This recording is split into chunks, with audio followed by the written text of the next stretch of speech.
luas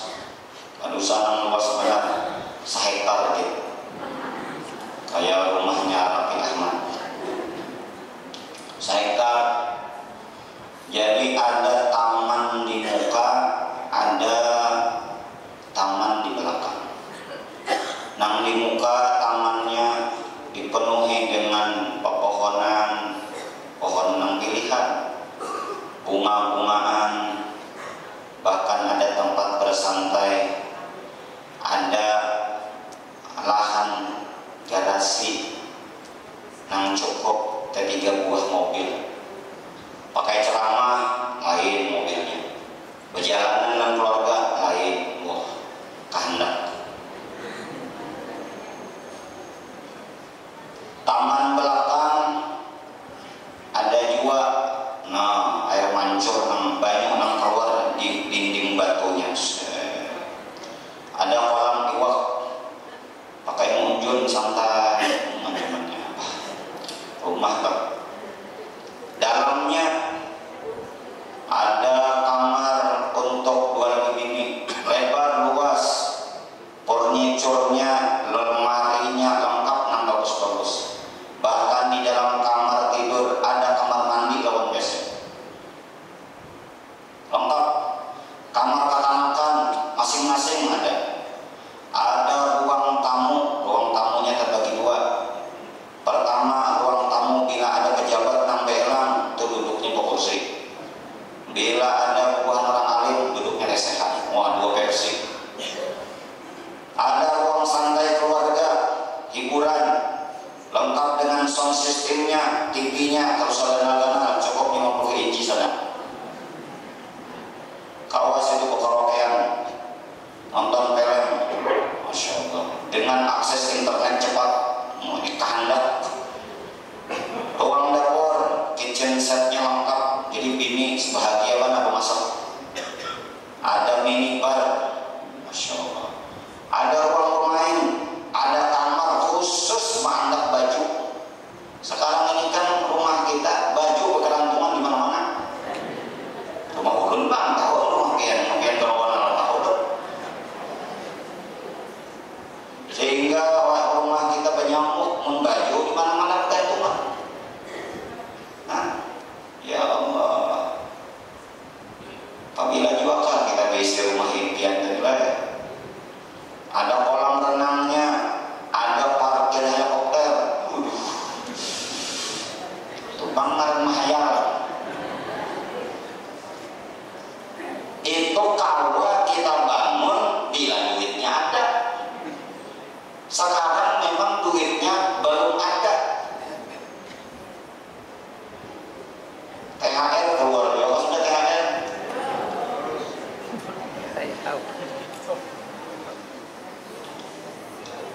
Biasanya guru-guru kalau THR aja bang, THR-nya adanya nama nyolong kayaknya, alhamdulillah.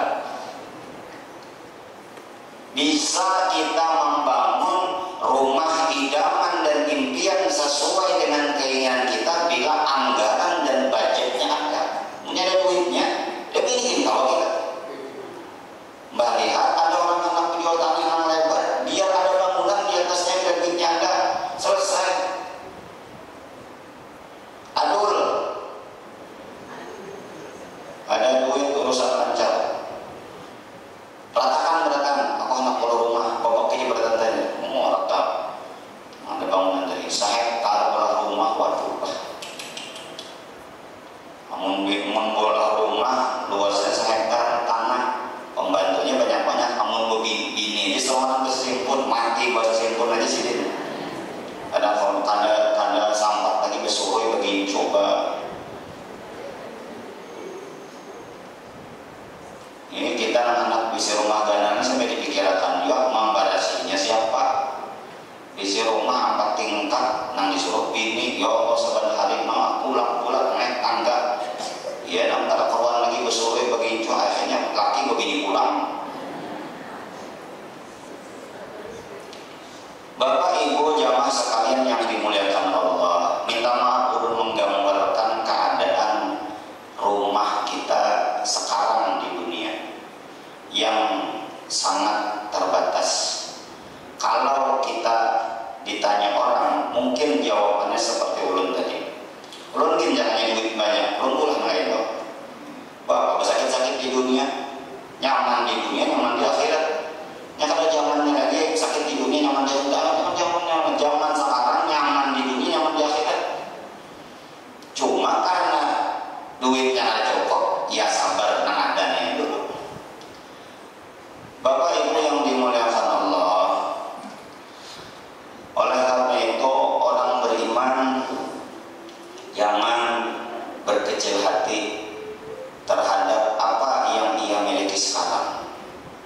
seperti tempat tinggal ataupun rumahnya yang sempit, yang sumpek, jauh daripada ketenangan dan kedamaian.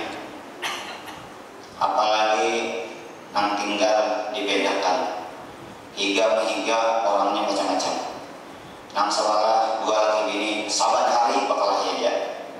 Nang sebalah bisi anak macal karena ketakuran, sabalah lagi ketujuh hiburan lagu India. Allahu Akbar. Tenang ya sudah di dunia. Mudah-mudahan di akhirat kita bisi mahdi gairat. Mudah-mudahan di akhirat kita bisi mahdi gairat. Mudah-mudahan di surga kita bisi mahdi gairat semuanya. Sebagus-bagusnya, semewah-mewahnya rumah seseorang di dunia, kalau dibandingkan dengan mahligai di surga, kada ada apa-apanya. Kada ada apa-apanya.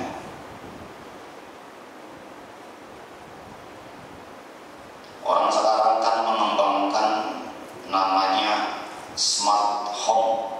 Nah, bukan hanya smartphone, tapi smart home, rumah pintar. Rumahnya nang pintar, nang ampun rumah bungol. Mulai dari jauh,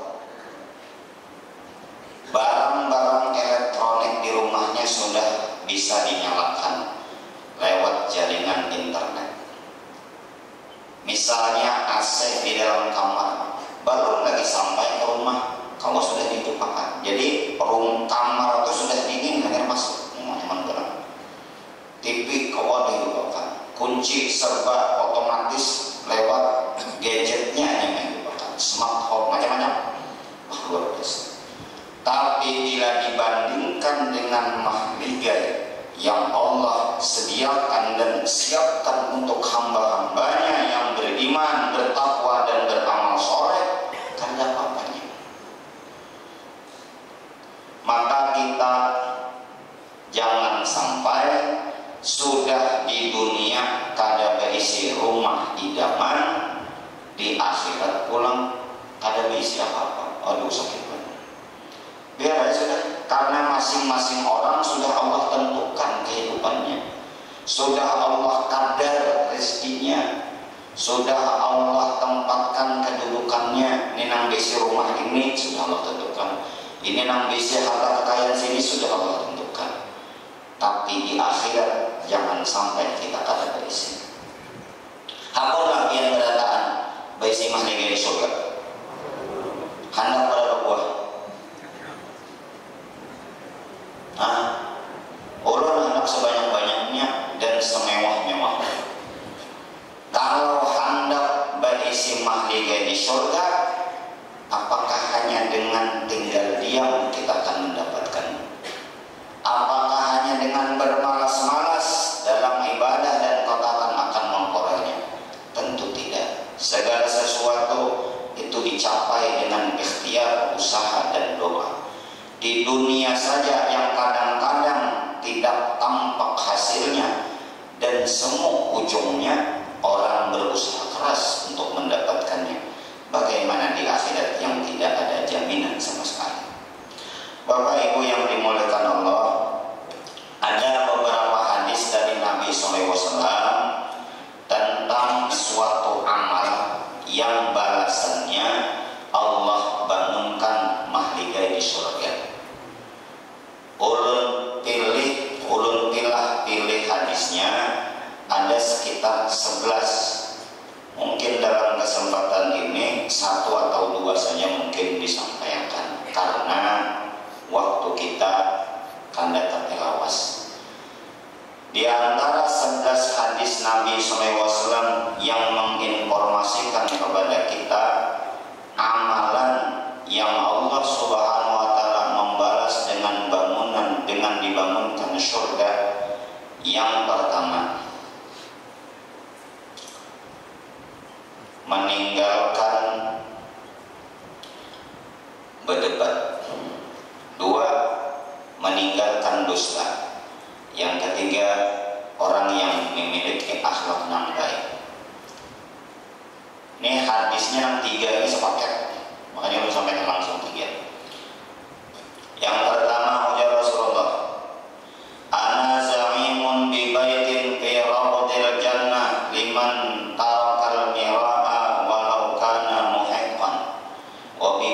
baitin fi wasatil jannah liman tarakal kadhiba wa in kana mazihan wa bi baitin fi a'lal jannah liman hasuna khuluquhu atau liman hassana khuluquhu. Nabi SAW bersabda, aku menjamin dengan mahligai di pinggiran surga bagi orang yang meninggalkan berdebat walaupun inya benar. Satu, aku menjamin dengan bangunan mahligai di tengah surga bagi orang yang meninggalkan dusta walaupun hanya bercanda. Dan aku menjamin dengan bangunan mahligai di tingkat tinggi surga bagi orang yang baik akhlaknya. Dari hadis ini ada 3 amalan yang dimana apabila kita mengamalkannya maka Allah bangunkan mahligai di surga. Tapi andakan mahligainya itu beda-beda. Ada yang pertama di pinggiran surga, yang kedua di tengah-tengah surga, dan yang ketiga di tingkatan surga yang paling tinggi. Ini biasanya kalau di perumahan cluster namanya. Oh, ini clusternya yang biasa, yang pertengahan, yang elit, kelas VIP lain-lain tuh. Yang pertama, Allah membangunkan mahligai di surga, di pinggiran surga bagi orang yang meninggalkan berdebat walaupun inya benar. Ini siapa-siapa yang terjun berdebat nih hendaknya memikirkan hadis ini nih. Amun hendak dapat balasan dibangunkan mahligai di pinggiran surga, tinggalkan berdebat walaupun seorang bujur. Nah malih ini nyata salah, iya kata di pengarasi, sepengarasan. Ujar Imam Asy-Syafi'i, aku bila berdebat lawan orang pintar pasti aku menang. Karena orang pintar menerima kebenaran, tahu dalil, tahu istinbat hukum. Apabila dalil orang benar, istinbat hukumnya pas, inya menerima. Tapi bila melawan debat lawan orang yang tidak pintar, nya pengarasan, pasti aku kalah Imam Syafi'i. Imam Syafi'i kalah aku sih, dikasih terus.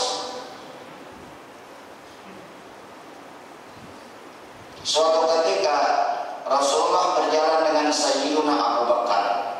Datanglah orang Yahudi yang mendebat Rasulullah tentang masalah ketuhanan. Nabi pun hanya senyum menghadapinya. Itulah akhlak baginda Rasulullah.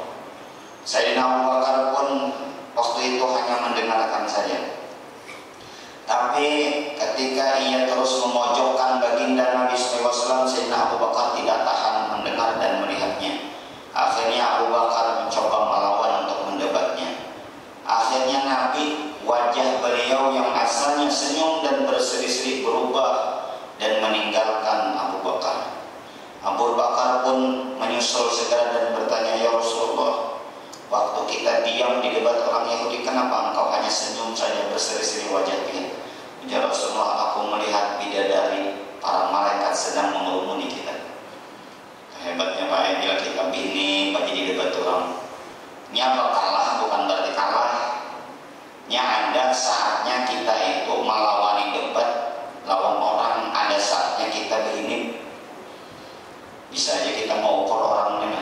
Ya nak Imam Syafi'i itu, mun orang pintar aku menang sih dia, tapi mau orang bunga aku kalah. Nah kita debat ini siapa orangnya? Sadar mengalih kita. Tapi ketika engkau wahai Sayyidina Abu Bakar mendebatnya, maka malaikat pun bubar dan mereka tidak ada lagi di majelis kita. Aku pun tidak senang malaikat tidak hadir. Bila malaikat buka nang datang setan, maka aku pun buka kepada Rasulullah. Jadi kadang-kadang kita itu pancing jualan. Bahkan kadang-kadang nang diperdebatkan sesuatu yang biasa-biasanya. Hebatnya orang Banjar debatnya kadang-kadang di warung kopi aja, sama-sama mulikan sembahyang subuh singgah. Udah hasil warung, minum kopi, pada untuk kami makan. Oh, bicara ketuhanan Cikong sudah mulai. Jadi biasanya kita terpancing untuk melawan orang berdebat ini karena berlawanan dengan prinsip kita. Nah, itu kan kita terpancing. Memang Islam mengajarkan berdebat ada, tapi berdebat itu dengan cara yang baik. Wajadilhum billati hiya ahsan. Tapi kadang-kadang perdebatan kita ujung-ujungnya timbul jadi permusuhan.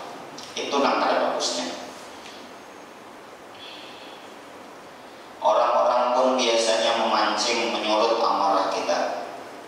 Ketujuh menyalahkan amalan kita, ketujuh menyalahkan tentang tauhid dan akidah kita. Tapi bila hendak berdebat, siapakan bujur-bujur ilmunya dan kitabnya. Jangan hakun berdebat apabila nyata kita kalah. Tapi bila kita nyata menang, ayo berdebat. Tapi berdebatlah dengan cara yang sehat, dengan ilmu, dengan ilmiah. Ada orang Islam yang ahli Injil. Sidin itu kalau berdebat lawan pendeta, pasti pendeta kalah.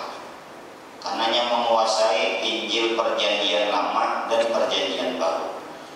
Tapi Sidin anehnya, setiap aku berdebat dan aku menang, tapi tidak ada satupun seorang pendeta yang mau masuk Islam. Berarti kan ada hasilnya.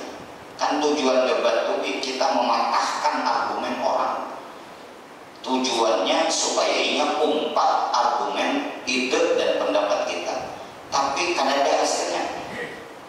Sedangkan aku lihat ada sekelompok orang yang menyeru dan mendakwahkan agama dengan tidak berdebat, hanya dengan kelembutan. Begitu banyak orang-orang kafir yang dapat hidayah.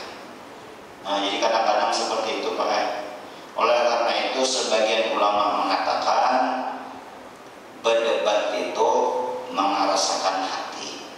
Jadi munkawa kita tinggalkan berdebat, walaupun seorang bujur. Balasannya Allah bangunkan Mahdi di surga. Mudah-mudahan kita kau mengamalkan.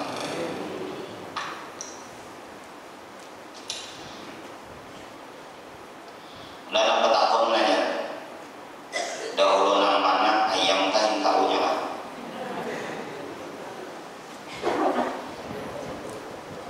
Oh iya Pak.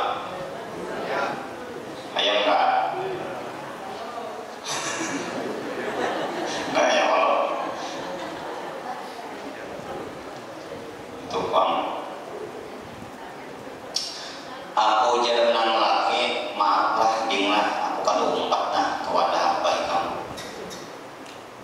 ikam wadah hamba ini mahaul kah inggih kah awal umpat ini kenapa kah bid'ah. Mana dalilnya yang dirimu ini dekatnya mana Nabi menyuruh pernah sahabat lah mahaul Nabi pernah kan Nabi menyuruh ma'arwah ada yang meninggal. Tapi itu menginginkan pahala aja bekarasan timbul orang tuntung bangunan di rumah kuitan kalau ada Nabi limbah dengan anak laki ada umpat seorang tuh nya prinsipnya ini jawabannya biarkan anjing menggonggong yang penting kapilah berlalu biarkan sampai bubuhannya bid'ah kasasat kagawi aja apa malingnya. Kalau bang kita kita jawab dengan dalil-dalil dengan argumen yang kita dengar dari penceramah atau kita baca lewat buku-buku Islam, kita mendebat menjawabnya nyomba kita kan ada dua menghati yang sudah keras nya merasa punya bujur ampun seorang bujur kalau mau banuan berdapatan mau jakanya nangka ini bubuhan pian itu mahaul apa kadang dalilnya. Nah itu bagus itu dasar hendak mencari kebenaran. Amun sudah bahasanya ini menyalahkan ada bakaran ketemunya menali aja ujung-ujungnya timbul perpisahan gara-gara haul aja.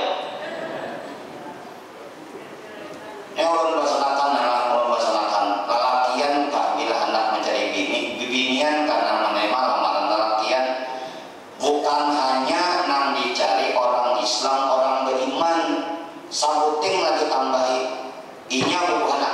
Ahlussunnah wal Jamaah kan ada takuni dulu bilangnya datang lawan seorang dia nih ketujuh bahaulan kata-kata apa mau itu pertanyaannya gitu cuma yang masalah duit tadi sudah tuh nang jujuran tadi sudah ini nang lain tambahannya oh ada aja orang tujuh aja nah usah ada sebab kena hidup rumah tangga nanti dia anak mahal di kuitan dia kan umpat ada asik maka dicarinya keluarga mana lagi kamu mau aja masalah poruiyah ini kita dapat mengalihi aja poruiyah namanya nih sudah pada zamannya lagi nih itu lah pokoknya kita yakin aja bila orang alim guru-guru kita orang bahari yang bujur-bujur manggawi insya Allah ada salah itu aja lah makanya jauh ya yang nyaman tuh jadi orang awam biasa bila dilajari orang alim seorang guru ini amalan bagus jadi amalannya kadang dalilnya mana maunya itu orang yang tidak terpintar sedikit itu ketahun aja amalan asmaul husna ada yang datang Ustaz betahun adakah Nabi menyuruh no anak itunya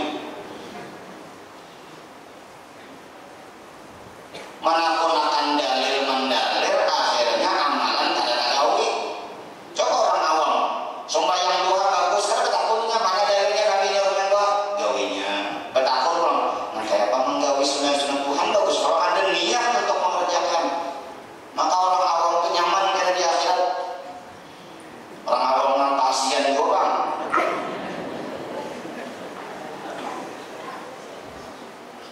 tinggalkan berdebat kubuhannya nang dua lagi ini nang beda pemahaman masalah nang tadi tuh nang laki orang Muhammadiyah nang bini orang bukan kos kumpul wah ini kan mau dapatan nih terus saya kamu jangan terus budak kawasan aja padahal lagi lo tak tahu kenal di akhirat itu bisa ampun kayak ini nang bini bidah harus bamalan dari hukum yang penting sesuai dengan sunnah Rasulullah itu nang laki mau dia laki hanya sudah ada lawan di sana bisa juga lawan di sana ini kan adanya kuliah di Jogja bang nah tahun 4 nang bukan selawat yang tinggi gitu lah boleh ya Allah berubah penampilan jambut panjang selawat tinggi ya ada salah panang itu jambut kan sunnah Rasulullah cuma menyalahkan orang itu nah amun amalkan amalan ikam aja silahkan kamu hendak ada mahauli kuitan silahkan kalau kuitan ikam juga hendak ikam haul silahkan kamu hendak pemulitan silahkan hendak ada ziarah kubur silahkan cuma jangan menyalahkan amalan kami nang kami haul kuitan kami juga aku kadang minta duit kau dekam jangannya kami mahal minta duit kau nikah ayo kamu sangit ya Allah kita memperingati maulid Nabi memuji Rasulullah memanjung Rasulullah jangan menyambati Nabi dan Nabi itu salah ini memuji menyanjung Rasulullah dan memang Rasulullah berhak dipuji dan disanjung nah di ziarah kubur guru kami juga wali-wali orang soleh apa yang salah menikah dan hendak silahkan cuma bukannya ada maunya hendak mendebat terus pertanyaannya pasti tak itu kalau bisa pertanyaannya guru orang kata ustaz orang kata ustaz kayak apa ya supaya sembahyang khusyuk supaya kita baik kerana betakunnya gini ya Pak Ustaz bila tetangga orang ada haulan kayak itu pertanyaannya Ustaznya pulang juga jangan makan nasi 3 hari di sini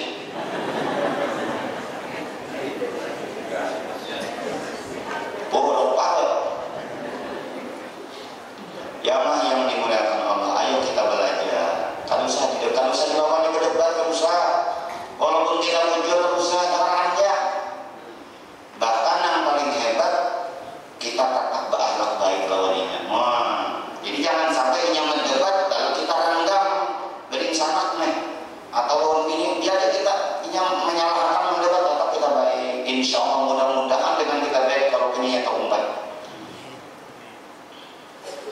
jadi ingatlah pian-pian anak lelaki anak begini bukan hanya orang beriman orang Islam ya Allah pilihannya tak takuni Dia ini ketujuh kan ada orang-orang soleh wali Allah. Itu sebutin pertanyaan yang bagus. Maksudnya itu sufi namanya, sufi. Yang kedua kata Nabi, aku menjamin dengan mahligai di tengah-tengah surga.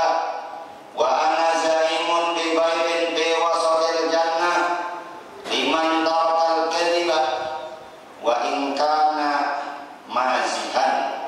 Aku menjamin dengan surga di tengah-tengah surga. Aku menjamin dengan mahligai di tengah-tengah surga. Surga yang luas, tapi di tengah-tengah Allah bangunkan mahligai yang begitu indah dan mewah. Kita kadang mau menggambarkan mahligai di surga ini. Pokoknya rumah yang paling bagus sampeyan pernah lihat, ketahuilah mahligai di surga jauh lebih bagus daripada itu. Itu yang digambarkan hanya untuk mendekatkan pemahaman kita betapa indahnya mahligai di surga. Lantainya dari batu-batu pilihan, ya kan? Tihangnya dari emas dan perak. Itu hanya gambaran saja. Sesungguhnya keindahannya jauh lebih indah daripada itu. Ma'ainun ra'at la'ainun ra'at wa la'udunun sami'at wa la'khatara ta'ala qalbil bashar. Siapa yang dapat jaminan dari Rasulullah mahligai yang berada di tengah-tengah surga?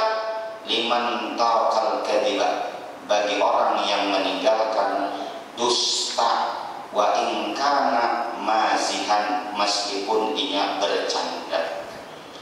Jamaah sekalian yang dimuliakan Allah, coba kita cermati hadis, penggalan hadis yang kedua ini. Meninggalkan dusta walaupun bagagayaan bahasa kita. Sebagian kita kadang-kadang bila begayaan ini hakun jadi berdusta karena kita menganggap biasa, padahal justru begayaan kita meninggalkan dusta balasannya gagal benar, yaitu mahligai di surga. Makanan di dusta ini hakun dulunya udah tahu aja berdusta rame pengajar cucuk banget. Tahulah kita yang meninggalkan dusta. Ini kan puasa ini yang bisa membatalkan pahala puasa karena dusta. Ujar Nabi, "Malam yada qaula zur wal amal bihi, falaysa bihi hajatun bi ayyada ta'amahu wa syarabahu." Barang siapa yang tidak bisa meninggalkan dusta dan perbuatan mengarah kepada dusta, maka Allah tidak berhajat kepada puasanya. Karena berhajat Allah tak, wah kita puasa ibaratnya atau bahasa itu lah. Selama kita puasa masih berdusta.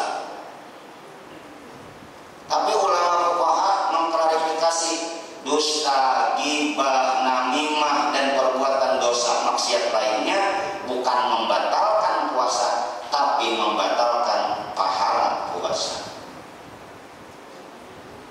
Sudah berapa banyak kita berdusta? Sudah berapa orang yang kita dustai? Sakit kepala kok hari ini aja. Kenapa dia? Nggak ada berdusta dong dia. Menhobi dusta sebenarnya. Sakit kepala ini karena dusta. Apa ajaran Nabi? Alaikum bisidqi, lazimi oleh kamu jujur. Fa inna sidqa yahdi ilal bir, karena jujur itu membawa kepada kebajikan. Wal birru yahdi ilal jannah, dan kebajikan membawa kepada surga. Orang yang selalu jujur wa yatahharra sidqa, dan ia memilih jujur dalam berkata dan berbuat, yuktabalahu minas siddiqin, dia dicatat termasuk orang-orang yang jujur. Kita itu tukang kata-kata kita nih. Apa ajaran Nabi itu? As-sidqu munajjika wa in khiftahu, wal kadhibu muraddika wa in amintahu. Kejujuran itu menyelamatkanmu meskipun engkau takut. Kan kadang-kadang kita dengan jujur takutan. Sebagian orang dengan jujur ketakutan. Makanya Nabi katakan dengan benar walaupun pahit rasanya. Karena tidak semua orang mau mendengar kejujuran kita. Dan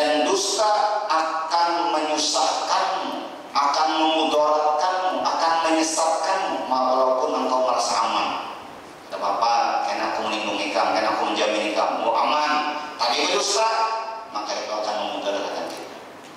Junjunglah kejujuran dan jadilah orang jujur dimanapun kita berada.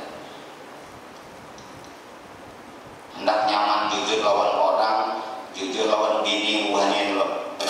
Oi, jujur lawan bini dulu.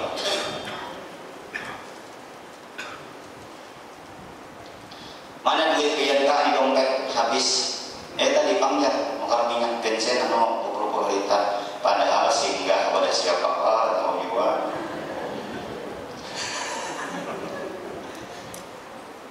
Kami tadi lagi panggil nang bininya sama nang laki kerja urusan nang bini itu ngeramput.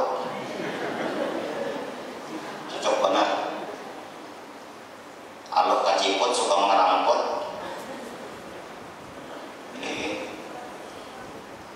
Jadi jangan bini ke pasar kan kayak banyak banget tukaran dia. Bagi lihat dia mau ada mana tukarannya ada. Duitnya kemana tahu juga. Bahwa biniannya aneh juga. Bahwa hutang-hutang terbaju kalau bisa kepada orang laki. Kamu lah jangan bilang lagi jangan ke rumah. Kenapa Jel? Saya kakiku tahu aja misalnya hutang tetap hutang. Amun bahutang ada kepada lawan laki, tapi bendanya ada. Kalau ada ibaratnya terjadi masalah, ibarat laki mencari itu barangnya ada.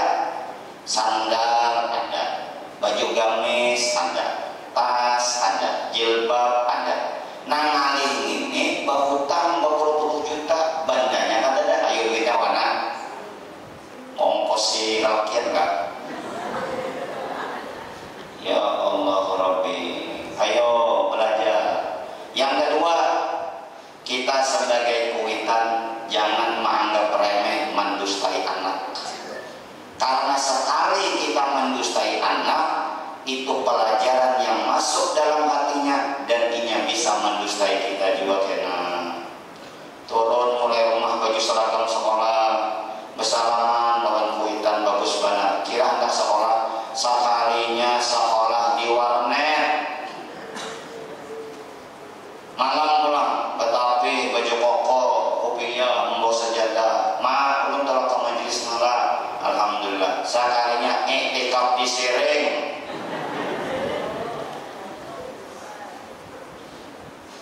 Kenapa kenapa jadi hari ini kita juga mendustainya? Mulai lagi halus sudah kita ini bisa mendustai anak. Menangis disuapakan pentel baju susunya kan ada mendustai anak. Umur nang setahun 2 tahun kan punya bakal sudah anak nyecerewel adik-adik bisa gini tenang ada hantu di muka. Maka jawabannya nang abah pulang itu hantu di sekungan. Tujuan mendustai anak itu tujuan. Karena dia anak bila koler belajar maka anak ulangan belajar pintar. Karena bila juara satu sayanglah. Karena bawa bang matukarkan ini itu belajarnya diwujud. Apa juara satunya ditagihnya janjinya. Nah kadang itu karakan alasannya ini itu dan sebagainya. Riba anaknya gagal jadi anggota dewan dia mendustai kita kan.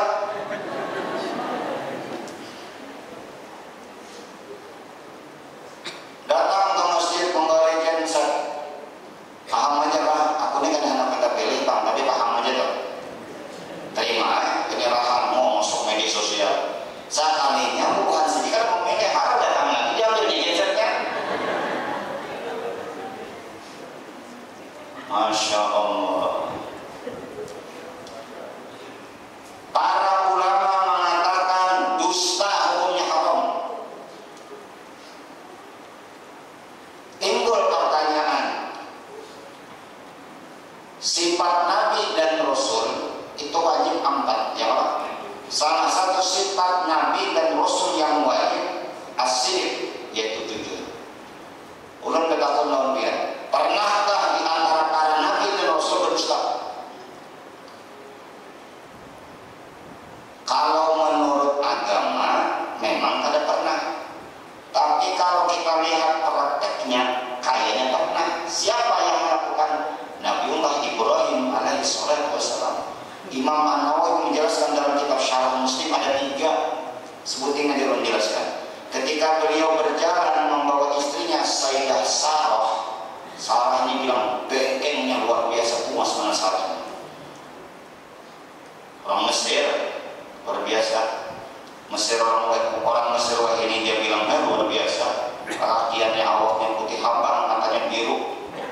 Namun lelakian Mesir yang belum tumbuh janggutnya itu kayak beginian. Makanya dalam agama, dalam fikih kita dilarang mengikuti lelakian amrot namanya.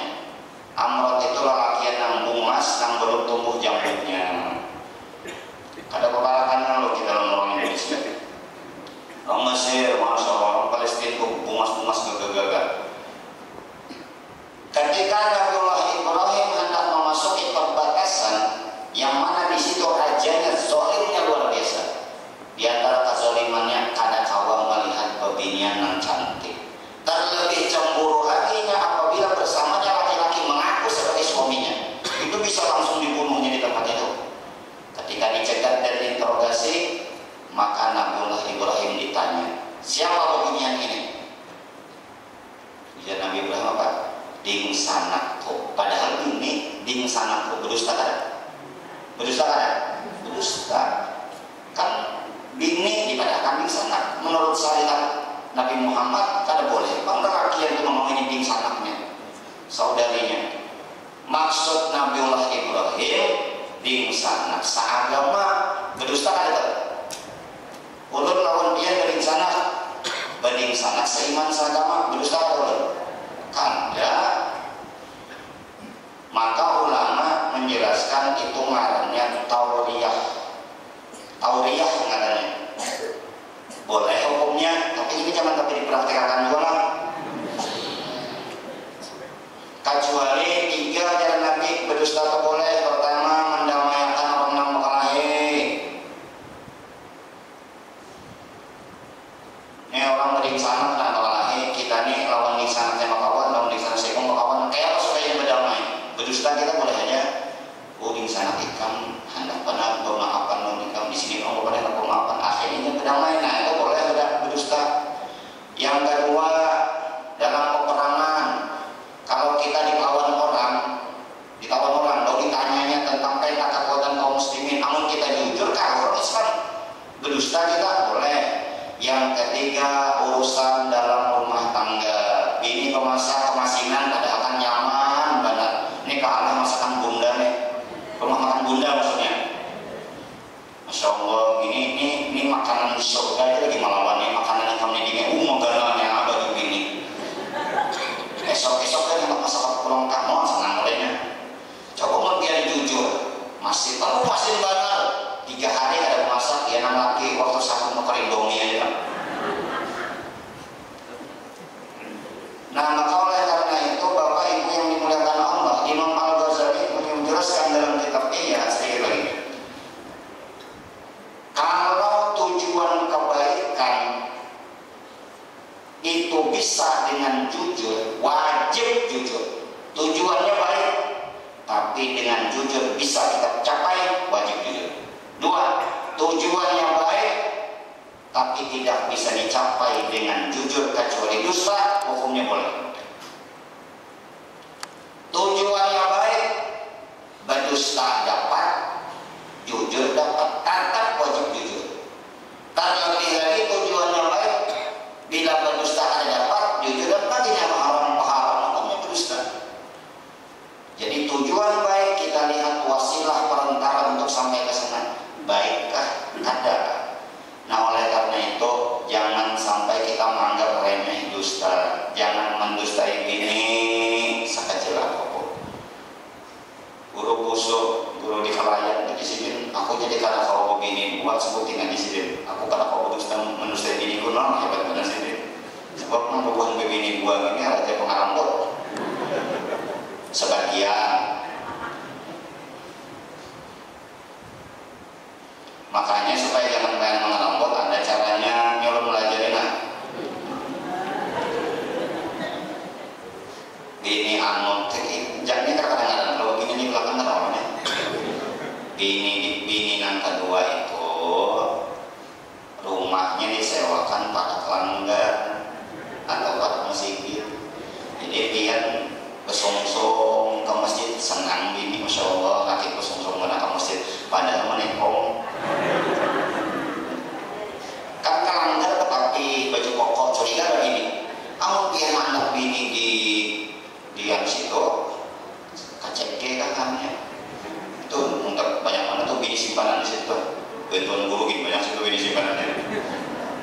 Baik istilah ke situ urun lah yang kesenang tapi pasti dia berselawat, baju bagus, nyawa bersoroy punya sarung. Tuh curiga ini. Aku curiga. Jarang ke parfum, jarang bagus-bagus. Nah, ini curiga mungkin ke masjid, tetapi kopiah nang buruk saja. Baju koko curiga katanya curiga, jangan pada nang beginian ini. Besong-song kelanggar. Limbah itu pulang bulik, kayaknya pelambat pulang. Pas bulik ke rumah, kenapa lambat? Ada saruan. Di mana saruan? Di rumah bini Anom. Tapi lo terbagi juga bang. Nah sudah ini jadi waktunya sudah lewat benar. Okay. Nah ketiga itu jalan Nabi yang bagus akhlaknya. Insya Allah akan kita jelaskan lagi nanti amalan berikutnya, amalan yang Allah Taala bangunkan mahligai di surga. Yang pertama tadi meninggalkan berdebat. Jadi kita belajar hal yang sepele kita tinggalkan. Yang kedua meninggalkan dusta. Walaupun kita bergaya bercandaan aja, ayo kita belajar untuk meninggalkan dusta. Jadilah orang yang jujur dalam berkata dan bersikap. Insya Allah kita menjadi orang yang terpuji dan amanah. Minta ampun, minta maaf, minta ridho. Mudah-mudahan ada manfaat dan barokahnya. Semoga puasa Ramadan kita sudah beberapa hari ini diterima oleh Allah, disempurnakan dari segala kekurangannya dan dilipat gandakan pahalanya, dan juga amal ibadah fardu lainnya dan ibadah sunnah juga diterima dan dilipat gandakan Allah pahalanya. Mudah-mudahan Allah Ta'ala terus memberikan kita semangat, memberikan kita bimbingan, petunjuk hidayah untuk mengisi hari-hari Ramadan selanjutnya sampai kita mendapatkan malam Lailatul Qadar, meraih gelar takwa dan diampuni dosa dan dibebaskan dari siksa neraka. Amin Allahumma amin. Al-Fatihah. A'udzubillahi minasyaitonir rajim. Bismillahirrahmanirrahim. Alhamdulillahirabbil alamin arrahmanir rahim maliki yaumiddin iyyaka na'budu wa iyyaka nasta'in. Ihdinas siratal mustaqim siratal ladzina an'amta 'alaihim ghairil maghdubi 'alaihim waladdallin. Bismillahirrahmanirrahim. Alhamdulillahirabbil alamin. Allahumma shalli wa sallim ala sayyidina Muhammadin amin wa ala alihi wa sahbihi